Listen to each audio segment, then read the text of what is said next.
बोली जमुना महारानी की जय। आज माँ जमुना के तट पर बड़े सौभाग्य का विषय है कि 9वीं तिथि को रविवार को एक छोटा सा हवन करने का, पूजन करने का और जमुना दर्शन करने का सौभाग्य प्राप्त हुआ। जमुना की दशा और दिशा तो बहुत अभी नहीं बदली है, लेकिन फिर भी अपेक्षा और उम्मीद पर ये जीवन चल रहा है सभी का। इसलिए इतनी पवित्र और पावन अविरल धार जिनका हम मानकर जिसमें स्नान करते हैं, दर्शन करते हैं, आज भी वैदिक पद्धति के सनातन धर्म के हिसाब से गंगा, जमुना, सरस्वती ये बहुत पावन ही नदियाँ हैं, जिन तीनों को मिलाकर त्रिवेणी प्रयागराज में संगम होता है। प्रयाग का संगम होता है और उसी तीनों नदियों को मिलाकर अविरल धारा में करोड़ों लोग दर्शन और स्नान करने के लिए जाते हैं और माँ जमुना के, गंगा के त्रिवेणी संगम के दर्शन करने जाते हैं। अपने जीवन को धन्य बनाते हैं और कई जन्मों के उनके पुण्य उदय होते हैं, पाप सभी नष्ट हो जाते हैं। उसी प्रकार माँ जमुना के इस तट पर छोटा सा पूजन और माँ जमुना का दर्शन किया। सूर्य कन्या है, वैदिक विधान से इनकी बड़ी महिमा है।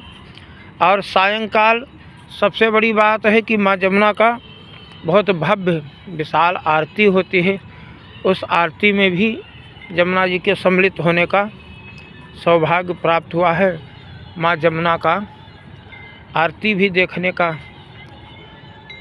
हमें पुण्य मिला है और अवसर भी मिला है। इसलिए माँ जमुना के आरती में हम लोग सम्मिलित हुए हैं और जमुना जी का आरती भी देखा भी गया और किया भी गया।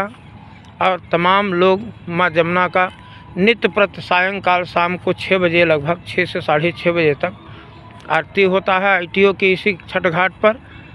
और सभी अधिक से अधिक संख्या में आकर माँ जमुना का दर्शन करें, धर्म लाभ उठाएं, क्योंकि जन संप्रदाय को देखते हुए, जनमानव की भावना को देखते हुए सरकारें भी मूव करना का शुरू कर देती हैं। और इसी प्रकार जमुना का भी उदय होगा और जमुना का अविरल धार पहले की तरह हो जाएगा, सुंदर स्वच्छ हो जाएंगे और नित्य प्रति आरती, पूजा, अर्चना, वंदना माँ जमुना का होगा और दर्शन मात्र से जीवन का लाभ प्राप्त होता है।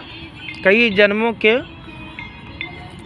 पुण्य उदय होते हैं, तब हमें गंगा जमुना का सौभाग्य दर्शन करने का प्राप्त होता है, क्योंकि दर्शन मात्र से हमारे कई जीवन के पुण्य उदय हो जाते हैं। हमारे पूर्वज सभी दर्शन से धन्य हो जाते हैं और दर्शन मात्र से सभी प्रकार की बाधाओं से मुक्त हो जाते हैं। जमुना नित्य दर्शन करने से भी कई ग्रह संतुष्ट हो जाते हैं। संपन्न किसी का शनि खराब हो, राहु खराब हो, केतु पापक ग्रह जो जमुना से रिलेटिव है, उन ग्रहों की पूजा प्रार्थना करने से, मात्र जमुना दर्शन और अर्चना, वंदना, आरती करने से, देखने से उनके सभी ग्रह अनुकूल हो जाते हैं। बोलिए जमुना महारानी की जय, बोलिए गंगा मैया की जय, बोले सच्चिदानंद भगवान की जय, सत्य सनातन धर्म की जय।